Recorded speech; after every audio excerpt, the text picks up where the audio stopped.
Here's my video on how bad bannings are in every card game. Okay, so bannings. Did you make a little bit of an oopsie? Broke a card in your game? Maybe you have a card that makes games just last forever. Maybe you have a card in your game that is just really annoying to play against and is super strong. Maybe you printed a card that lets you just draw your whole deck in one turn. Or maybe you printed a card that just overwrites the fundamental rules of your game. It's time to give them a ban. But bans are generally considered to be pretty bad. You take a card and you ban it, and immediately the price will drop by a significant amount. Fun decks that could have used that card earlier are going to be killed off, and players are going to quit the game because the decks they have or the cards they have no longer have value to them. But sometimes you really just gotta ban something. Maybe you print a card that just completely uproots your whole metagame, warping the entire metagame around that one card until every single deck has to think about that card. Old decks that used to see play because that card wasn't in existence now can no longer be played because the deck is simply too strong. Players are going to quit your game because their cards that they used to have all drop in price and are once again no longer able to be played. Or maybe you have a card that simply makes playing with it absolutely miserable. Playing with it, playing against it, a powerful card that does this will definitely make players want to quit your game because playing with that deck or against that deck makes them just not want to play the game altogether. Pretty bad. But handling bans is something that has to be done very delicately, and Magic the Gathering is a game that I think handles bans in a pretty straightforward way. Basically how you think that you would ban if you were to come to card gaming for the first time is if a card is, too strong, you gotta ban it. Makes too much mana, does too much for the cost, you gotta get rid of that card. Maybe the card has a really toxic play pattern that just overwrites the game itself, you gotta ban it. Maybe destroying your opponent's entire chance of winning on turn 1 is a little bit too toxic to play against. Maybe you have a card that just cheats mana by way too much. You play a card down and this card just gives you way more mana than any other card in the game was absolutely free, no cost at all. You probably should ban that card.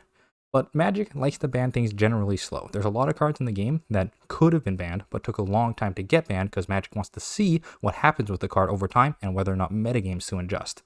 So we got cards like Soul Ring here and the One Ring. Maybe Magic just has a thing for rings, I don't know, but these are two cards that a lot of people are talking about that think they should be banned, but haven't been banned because Magic either want to look at them and see if they deserve to get banned, or maybe Magic just has a thing for rings and they really don't want to ban rings because rings are pretty cool.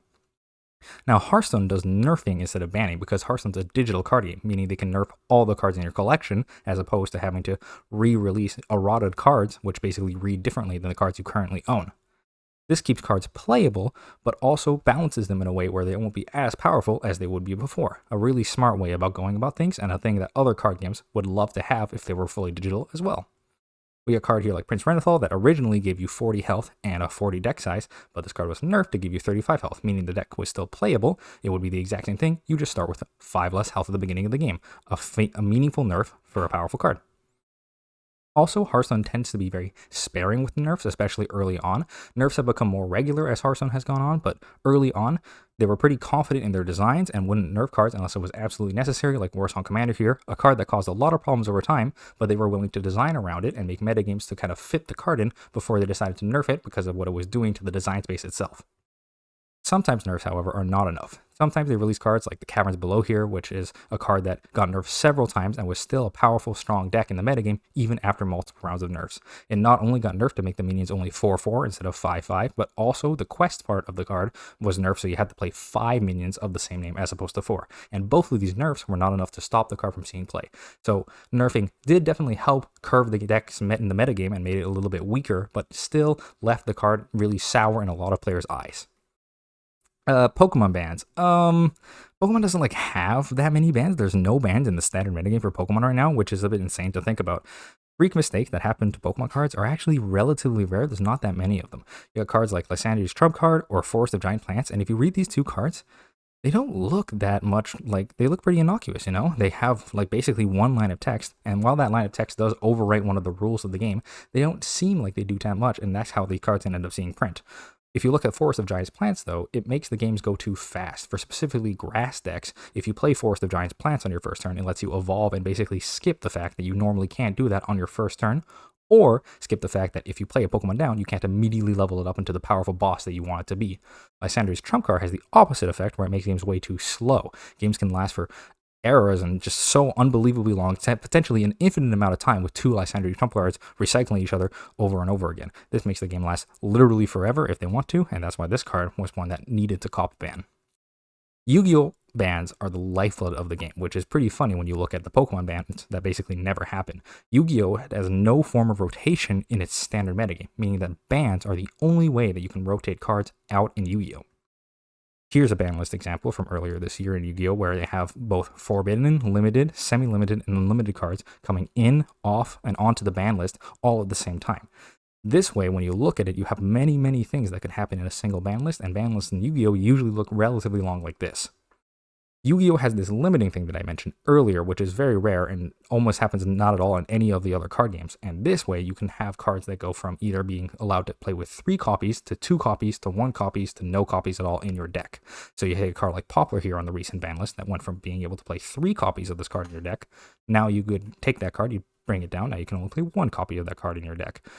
Now you might ask, why do they do this? If you think the card is a problem, you should probably just ban the card altogether so you don't see it at all. Having 1 copy, especially in Poplar's case, where you can only activate 1 of its abilities per turn, means that you could only use 1 Poplar in a turn anyway. So why would they reduce it so that you can only play 1 copy? It lowers consistency, of course. If you only have 1 copy of the card, the odds of you drawing the card go down. Even if there's other cards in the game that search that specific card, by just having less of them in general, means that if you wanted to search the card, you might accidentally draw the card, which means you won't be able to use it for its intended effect, like on Poplar here. Or if you want to draw the card in your opening hand, you just have less odds of doing it because there's less of that card. It also makes space for other cards in decks, meaning that because you were running a lean 40 card deck before with 3 of that card's copy, if you're down to 1 card, you all of a sudden you need to find 2 more cards to slot into your deck to fill the space where Poplar used to exist. So that's another reason why they might do it. And they also do this thing called a warning shot, where if a card is really causing issues in a metagame, but they don't quite want to get rid of the card yet, they'll put it to 1 so that way people will be cognizant of the fact that the card could be banned later. This way, they can kind of test the metagame to see how much of an issue the card really is, even at only 1 copy, so they can see whether or not it needs to be fully banned. Yu-Gi-Oh! Is too broken for no bans. If you've seen no ban list tournaments of Yu-Gi-Oh!, they're completely insane. This is why Yu-Gi-Oh! Has so many more bannings than every other card game combined. You know, maybe bannings aren't such a bad thing after all. When I look at it, there was a time when banning cards used to be like a feared thing that would happen very rarely, with exception of Yu-Gi-Oh! But still, cards like Jace the Mind Sculptor, when this card got banned in Standard, it was the first time a card got banned in a super long time in that metagame, and it was a metagame warping card that had a huge impact and became really notorious for the fact that it was banned. Cards like the Dragon Rulers. The original Dragon Ruler format was based around these cards. They named the entire format after them, and even after the fact that they got limited and banned, these cards had metagame shaping and metagame defining effects that really made an era out of this kind of card. Similar to how Jace is iconic, Dragon Rulers are iconic for the same reason of getting banned.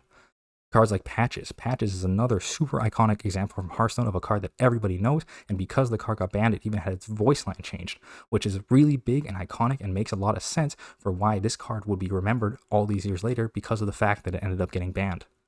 If you want to go back to this time, which I would love to, where cards getting banned had a really big metagame effect and everyone would remember metagames based on the cards that were banned or were forced to be banned after a while in them, you have to trim down what we have now. So many of the metagames that I play in nowadays, I feel like the cards that get banned, it's more of a relief when that card gets banned because of what it's doing to the format than an exciting event that happens where you get to see the new format developing after that card gets banned. There must be stability in metagames for you to be able to grant the power of bannings feeling good. If you want your ban to feel really good and not like a release valve that they're pulling as an emergency to remove a card that's an issue, you have to have a stable metagame that feels somewhat fair at the beginning with just 1 outlier, so that way when you remove that outlier, the metagame can adjust and adapt based on the fact that that card is no longer there. Thanks for watching. Like and subscribe. I'm close to 5K subscribers and I would really love to get there. Like and comment so YouTube makes my numbers go up on the page. I really enjoy when the numbers go up on the page. Thanks for watching.